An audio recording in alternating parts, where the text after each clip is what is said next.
और उधर शेख हसीना को यूके में राजनीतिक शरण को लेकर कल से ही चर्चा हो रही है। बात कहाँ नहीं बन पा रही, इसके पीछे क्या वजह हो सकती है, इसके बारे में भी हम बातचीत करेंगे।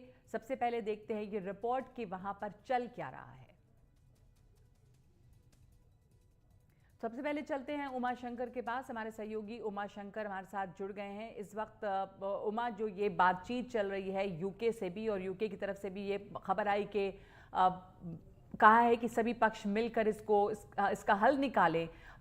शेख हसीना यहाँ पे सेफ हाउस में है, लेकिन यहाँ पे लंबे समय नहीं रह सकती, ये बातें बताई गई हैं। तो क्या जानकारियां हैं? और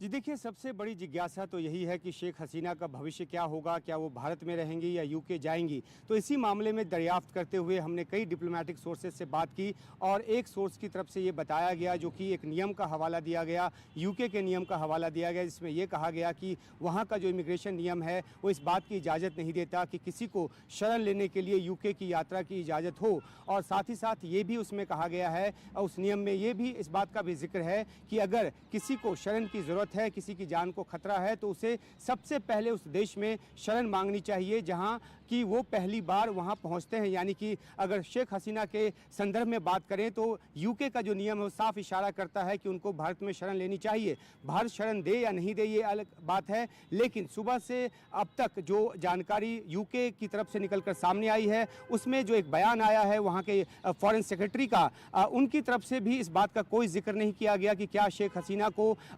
एक शरण देने को यूके तैयार है या नहीं। अलबत्ता ये बात ज़रूर कही गई कि जो पिछले कुछ हफ्तों में घटनाक्रम वहाँ पर हुआ है उसकी यूएन लेड एक इन्वेस्टिगेशन जो है वो की जाए और साथ ही साथ जो सभी पक्ष हैं वहाँ पर वो मिल बैठकर हिंसा को ख़त्म करने का रास्ता जो है वो चुने और डेमोक्रेटिक प्रक्रिया वहाँ पर अपनाई जाए। इस बात की उम्मीद जो है या इस बात की दुहाई भी जो है उस बयान में दिया गया। लेकिन बड़ा सवाल ये है कि क्या यूके की तरफ से ये संदेश दिया जा चुका है शेख हसीना को इस नियम का हवाला देते हुए कि वो वहाँ पर वेलकम नहीं है, वहाँ पे उनको फौरी तौर पर जो शरण है वो नहीं मिलने जा रहा। तो अब तक की जो बातचीत है उसमें यही निकलकर सामने आ रहा है कि ये मसला जल्दी सॉल्व नहीं होने वाला। हालांकि यूके में जो आवामी लीग के नेता हैं जो लगातार इस बात की कोशिश में जुटे हुए हैं कि उनकी नेता को वहाँ शरण मिल जाए, उनकी तरफ से मीडिया को ये जानकारी दी गई है कि कुछ दिनों में ये मामला जो है सुलझ सकता है और वहाँ पर उनको शरण मिल सकती है। लेकिन अभी तक जो संकेत यूके की तरफ से आ रहे हैं उसमें यही है कि अभी शेख हसीना को वहाँ पर वेलकम नहीं किया जा रहा है। नगमा, ठीक है, धन्यवाद आपका उमा इस वक्त इस जानकारी के लिए। शेख हसीना को इस वक्त यूके में वेलकम नहीं किया जा रहा है और ये स्थिति अभी बनी हुई है